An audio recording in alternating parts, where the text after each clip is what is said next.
This podcast is sponsored by Communicate and Connect Counseling, where we have a team of therapists who provide individual, couples, and family therapy services, all tailored to meet the needs of military and veteran families.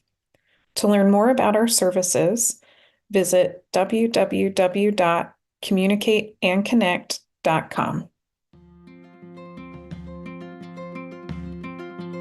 Welcome to the Communicate and Connect podcast for military relationships with your host, Elizabeth Polinsky, a military marriage counselor. If this is your first time listening to the Communicate and Connect podcast, please take a second to go rate, review, and subscribe to make sure you get all our future episodes.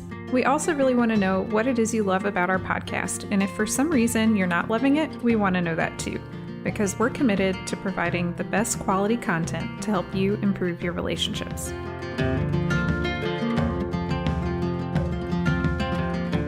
You're listening to episode 13 on how a dual military couple overcame relationship challenges.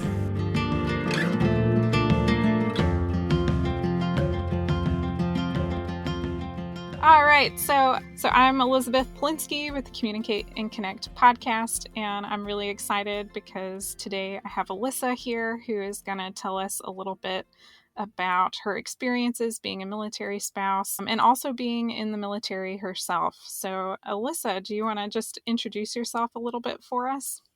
Hi, I'm Alyssa. I've been in the military for 3 years now. I met my husband in the military. We are stationed in Norfolk. He's currently on deployment right now. Should be coming Oh, that's home hard. shortly. We have 2 daughters. Our oldest is 2, and our youngest is 10 months. Wow. So not only do you guys you're both in the military, which is, I think, pretty stressful, which we can get into that in a second, but he's also deployed and you have 2 kids. You guys have a lot of different little stressors going on. It's a lot. Yeah, I believe that. I think, for so many couples, just military life, even if you're both in the same spot, you don't have your partner deployed is rough sometimes. And then if your partner is deployed, that can be rough. And now you've got some young kids on top of that. So you're like super mom right now, I'm trying. super military mom. Yeah. So, do you want to tell us a little bit about your love story? Just because I love love stories, and I think other people love love stories too. Of course. So, I graduated. Oh, I went to boot camp in January of 2017. Graduated March 10th, 2017, and I actually met my husband that day, but we didn't know at the point that we would be here. We actually stopped talking.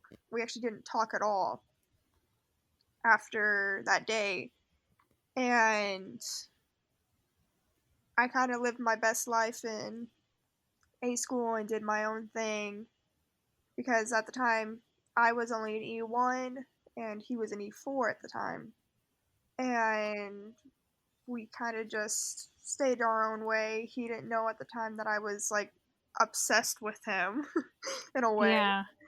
And from there, So, can I ask a quick question? So, just because I know what you're talking about, but I realize that maybe some of the people in our audience may not understand like that difference between your rank and why that was important, and why you lived your best life on your own and didn't think that that was really a possibility. Do you mind explaining a little bit more about that? so our rule in boot camp was you can't date 2 over and you can't date 2 under. What I didn't understand was they were talking about E5 and above. They are they aren't junior sailors anymore, E4, E5 and above. Okay. So it's kind of a fraternization thing. Like officers can't date enlisted, Mm-hmm. and senior sailors like a senior chief can't date an E1, a fresh person right into the Navy, because Yeah. it's kind of looked down upon. I mean, you can do it, but it's very frowned upon. kind of like dating your boss in the Yeah, civilian world. that's If exactly what it is. yeah. A CEO won't go after someone fresh on the job. Yeah, and it would look odd Yeah. maybe, and coworkers would feel like they're not fair treatment or Yeah, things a like that. very much a Okay. favoritism thing. So you were worried that he was too high up for you to date in sort of a socially appropriate way. Yeah, because at the time he was my yeoman, which is he was just someone that was put in charge of me. So like if I get in trouble, it comes down on him, Okay. which will go up to the higher ups, and they'll go to him and be like, why is this happening? So I stayed to myself. He ended up leaving the barracks, which we were both staying at the time, and to go back to school so he could leave Great Lakes and go to a different school before heading to the fleet. And I saw that as my moment to just swoop in. One of my roommates had gone downstairs and was like, "Hey, you need to talk to this girl. She's like obsessed with you, has all these feelings, talks about you all the time." And he's like, that's weird. I'm not doing that." And I added him on Facebook and was like, "Hey," and that's what started it all. He was kind of nervous to make the first move. Yeah, he's very very shy and nerdy, so he was like, I don't know how I feel about this," and he ended up messaging back. We went on like a zillion dates before he left and spent just about every single day together. And then he headed over to Doggern, which is about 3 hours north of Norfolk, and I was still stuck in Great Lakes waiting for orders. About 2 weeks passed, and they were like, "Hey, if you could get stationed anywhere, where would you want to go?" And I pretty much told them I was like, "Anywhere. You could send me to Norfolk if you wanted to." And to fresh people in the Navy, Norfolk is not really where you want to be stationed at because it's not a bad place. It's just not the best place to get your start at in the Navy. Okay. I'm imagining that also depends on your job. Yeah, on your job. We have a lot of broken ships over here in Norfolk. Gotcha. Yeah, Yeah, I've heard some so stories. so you're either going on lots of deployments or you're not going to at all. I don't care. Send me to Norfolk. And they're like, "Okay, well, good thing that's where you're going." And I was like, "Great." So I went home for about a week or so after leaving Great Lakes, and my husband, boyfriend at the time, picked me up in Norfolk, and we spent as much time as we could together before I ended up going to Israel to meet my ship for deployment. So you were deployed while you guys were dating. Yes. Okay. Was that challenging? I'm imagining that would be challenging. It was very challenging because at the time, he was going to school at nighttime, and I was Yeah. 7 hours ahead of him in time. So not a great time to sort of catch up and do phone calls Yeah, or it was very difficult. And then our relationship hit a weird patch. When we were leaving Israel, I took a pregnancy test because I wasn't feeling right, and I at the time hadn't had a period in a couple weeks. yeah. And I was like, I don't feel right. So I went to medical. Yeah. They're like, we'll take a test for you. We'll do it for you. And I was like, okay, cool. So I took it, and we looked at the test maybe 30 seconds, and I was like, oh, it's negative. I'm fine. It's just stress. And then I go to Indoc, and not even 20 minutes later, I get a call to come back into medical. So I was like, oh, they're probably just wanting to do like a consultation, make sure they have it all documented. Yeah. So I was like, this is fine. So I go in there. We have Baby Doc, who is like the newest doctor or corpsman that we have on the ship. We call him Baby Doc. and then we had another HM in there, and then we had Doc, who is the head corpsman. Okay. Those two were sitting over there just looking at me all like wide-eyed and stuff, and I was like, oh, okay. And then Doc was sitting by the computer. I walk over to him and I'm like, hey, what's up? He's like, oh, heard you took a pregnancy test. I was like, yeah, it was negative. He slides it over and he's like, you want to look again? I was 3 weeks pregnant. Wow. Okay. What a shocker. I cannot even imagine It taking a was, pregnancy test, having it go negative, and then all of a sudden someone telling me, psych, it's positive. That would be, it was a major shock. yeah. We had just left Israel. We were on our way to transit to France at the time. And Doc was like, hey, just so you know, you can't be pregnant on deployment.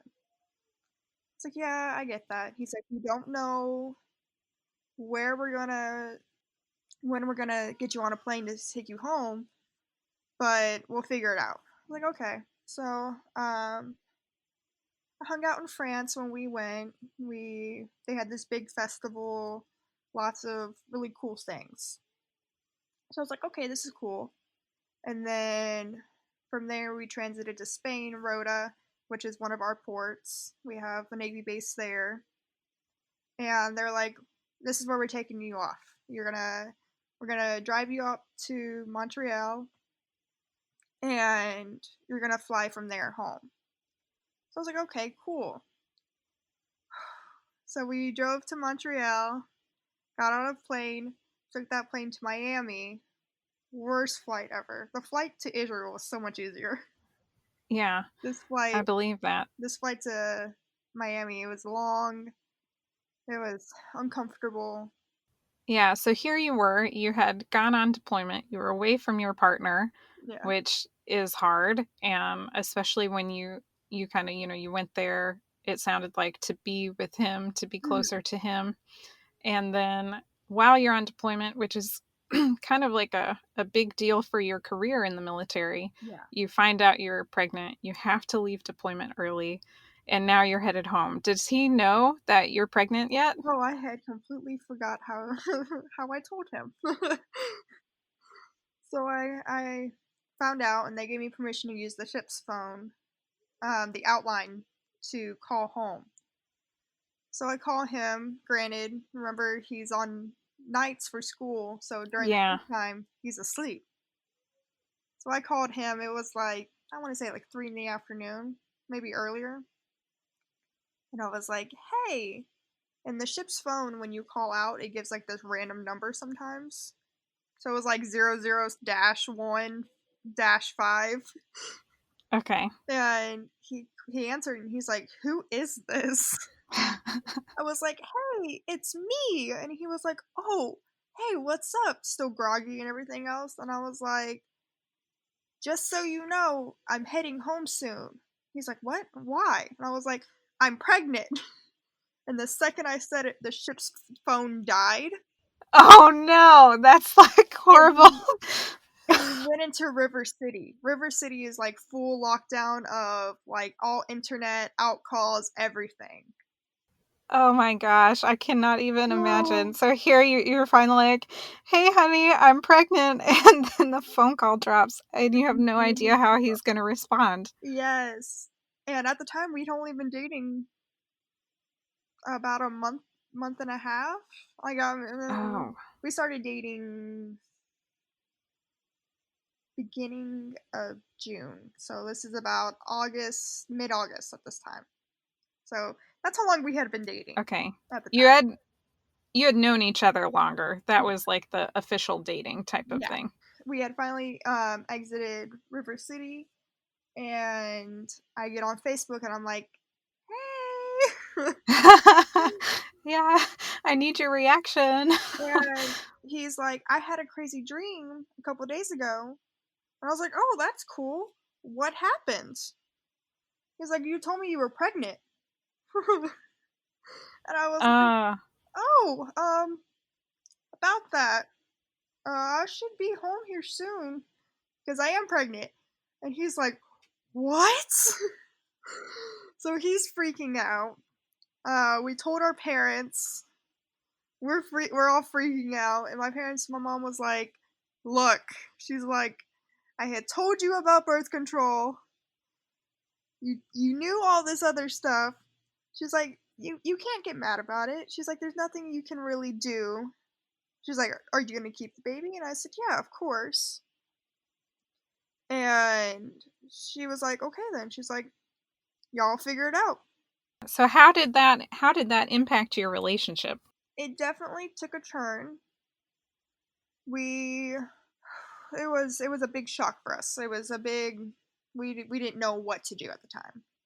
Yeah. I mean, you guys were so new into sort of like an official relationship that sounds like very challenging. And we were both very young. I was 19 at the time, turning 20. I would have turned 20 a couple of months later, and he was only 21. So very young, fresh in the Navy. I didn't have a car at the time. We didn't own a house. I was living in the barracks. So it was very much a loop for us. So what did you guys do to sort of keep your relationship strong and survive all of that? I mean, you guys had a lot maybe going on, like the deployment, the night school, the like starting off your career. Now there's a pregnancy. We spent as much time as we possibly could together.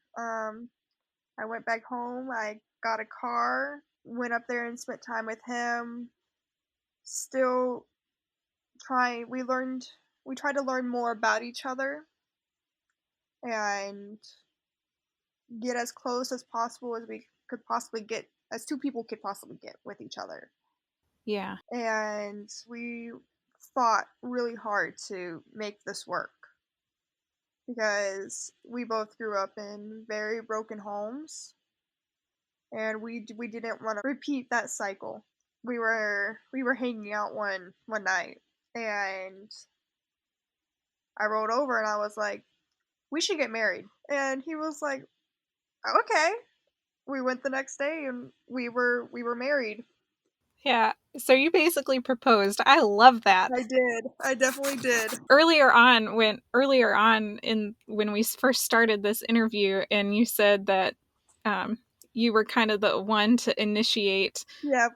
going on a date. In my mind, I was thinking, yeah, she's this like strong, independent woman who's gonna go be assertive and ask the guy out, which is so hard for It really women to do. And not only did you do that, but you're the one who proposed. I just think that's so wonderful.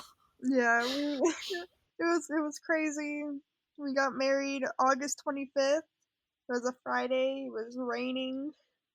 We went to the courthouse. And within an hour, we were married, and I was like, "Cool. Yeah. Now what?" Yeah. Goes by really fast, doesn't it? Yeah, we got married at the courthouse too, and I was like in and out, and I was like, oh man, that was fast. Now I'm married. I don't know what to do now. We decided to keep our marriage a secret Okay. because we didn't know how people would react to us only dating like a couple months, being pregnant, and now married.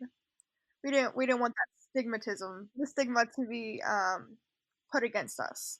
That fresh in the Navy, married, the divorce rate. We're like, we didn't want that. I can really understand that. There's a lot of judgment.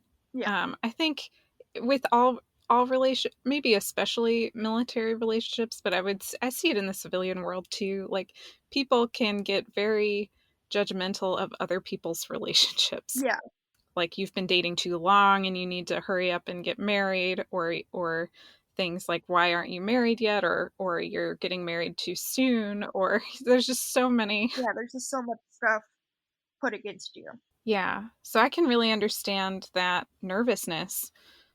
So what happened, because I think you said you guys have two kids now, Yeah. and it's been longer, so how did you guys finally in a way come out to everybody Uh, and be like, hey, we're married?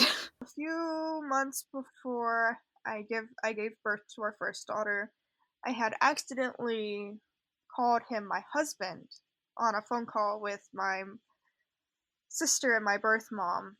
And that's when they found out, and they I was like, "Look, you gotta keep this secret." I was like, "I will literally not talk to any of you ever again if you let this out." I was like, "This is my secret." I was like, "It's not something for you to tell. It's my thing to tell." So they kept the secret, and then one day I made my birth mom mad, and she messaged my dad and my stepmom and was like, "Hey, just so you know, Alyssa and Zach have been married for a year now." Oh no, sorry. Okay. So it wasn't really your choice. It Oh wait, just, I had told them. She told them. Oh yeah, I told her months before I found out after I gave birth, and then she told them. She was about 5 months old at the time when she told okay. my parents, and I was like, Gotcha. "Are you serious?" So year Yeah. being married, it finally came out that we had been married, and at the time we were planning this wedding so that we didn't have to tell people, "Hey, we've been married for this long." Yeah.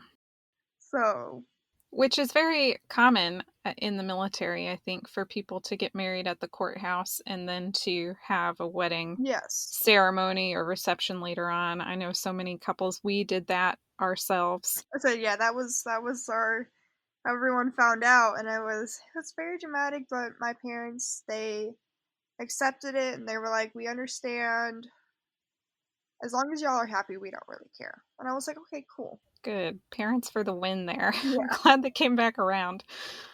So you guys had quite the journey, I would say, and I think it's pretty inspiring. A lot of people worry about being like getting married too young or getting married too soon, or should we get married if we have kids, should we keep kids? And what I really love about your story is that you both were really reflective of you guys kind of decided we do want the kid, and that you were reflective about what were our types of growing up experiences, and you made a very intentional choice. Like, we want to raise our daughter, is Yes, that right? daughter. Yeah, we want to raise our daughter, and we want this type of family, and we want to have a very different experience. And you guys made like a very conscious choice and committed to that outcome. So I'm sure that other people listening to this, because I'm thinking about it too, so I'm thinking other people must be thinking about it who might be listening. You guys are dual military. What are the biggest challenges that you guys have faced with both of you being in the military? Oh, jeez. It's very competitive between me and him with certain Okay. things that we do. Like, who can do the most push-ups, or what are we doing? Uh, mostly when it comes to like exams and stuff. Okay. So he was a push button, which means like right after boot camp, he made automatic E4.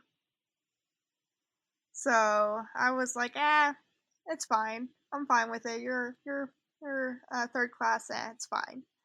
So it came to me taking the exam for the first time, and I made it first up.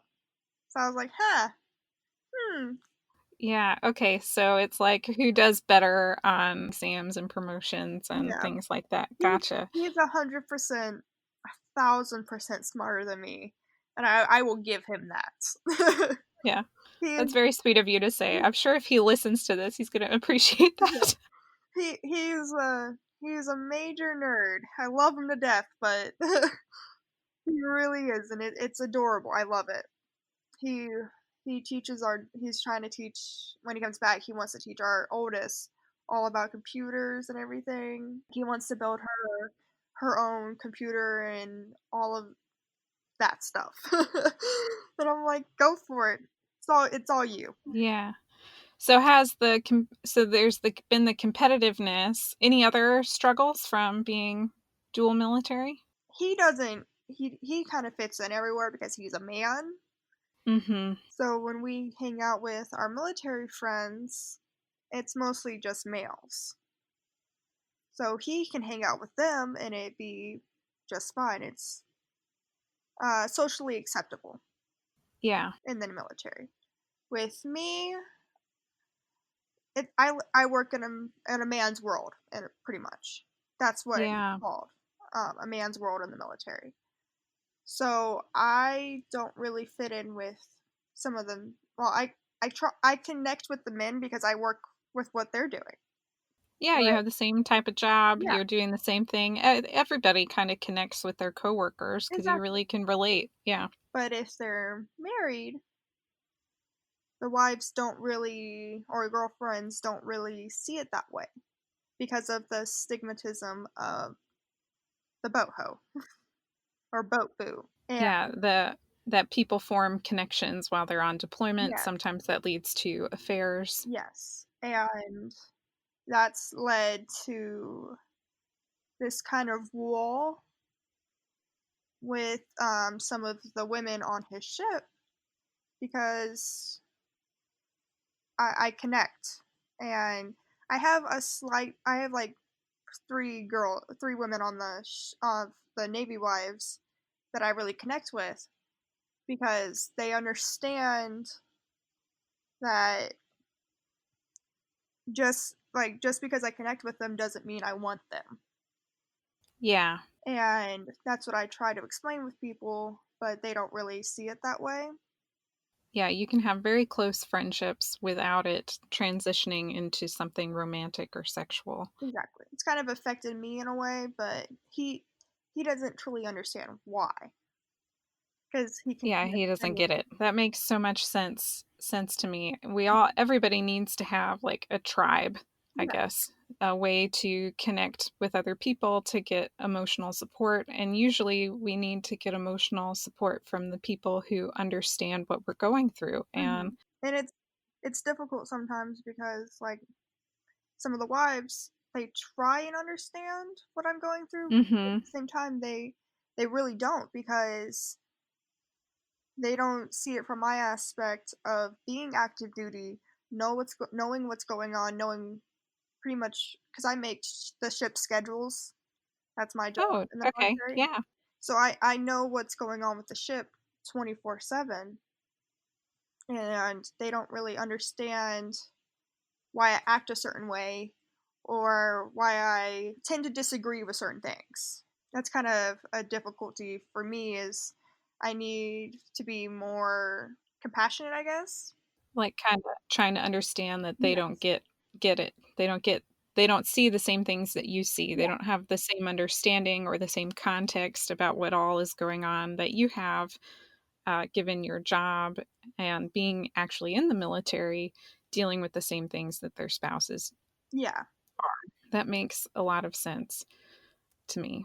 So we're getting close to running out of time. So I'm trying to think maybe like if there were other dual military couples, because I think that is part of what makes your guys' story so unique, is that you both are in the military, Yeah. and the fact that you like met really young and you had sort of an unexpected pregnancy and you made this very conscious choice. We are gonna do what is needed to make this be the best family we can have, or like tips maybe, or even things you wish you had known before becoming a dual military couple, that you would want to make sure other people were aware of or knew.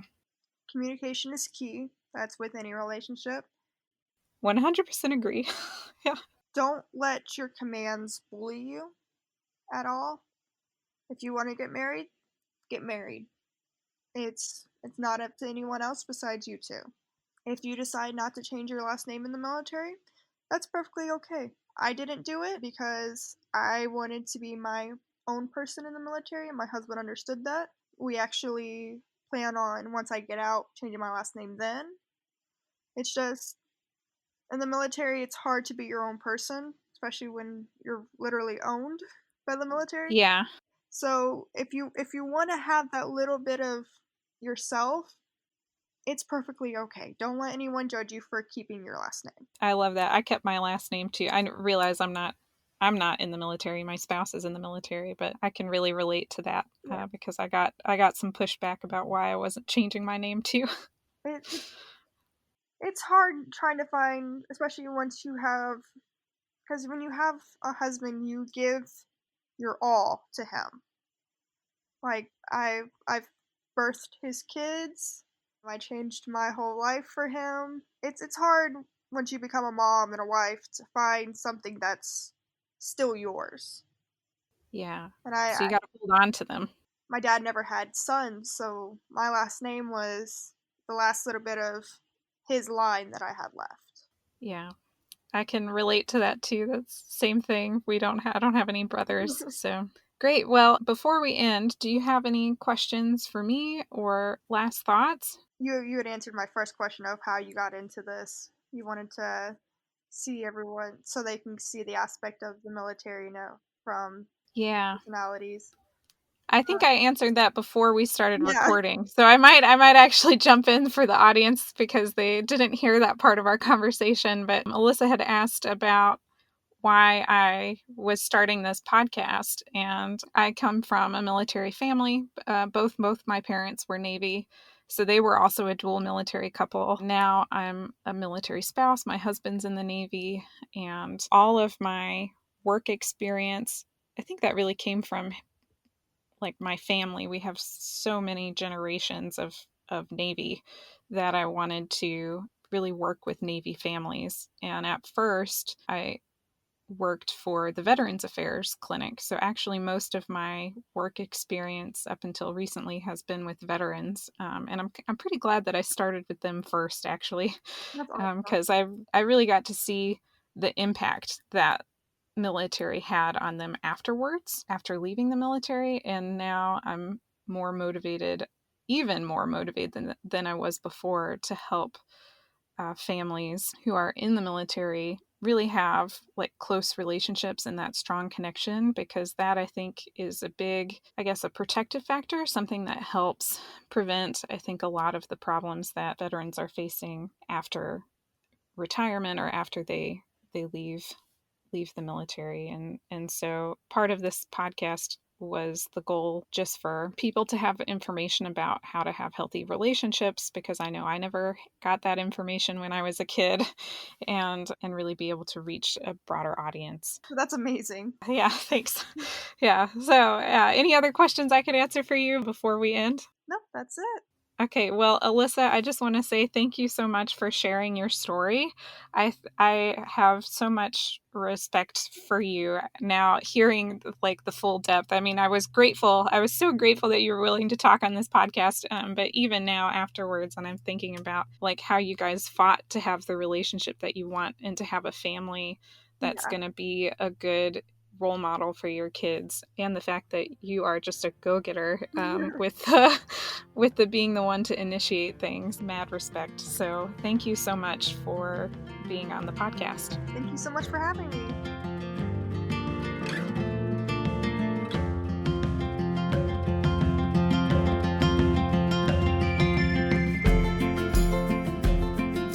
I hope you enjoyed today's episode. If so, please take a second to go rate, review, and subscribe so you get all of our future episodes. Make sure to check out the show notes to sign up for our free 10-week relationship email course. This email course is really designed for people who are maybe having trouble with communication or connection in their relationship, and helping them develop some quick wins right away to start improving it.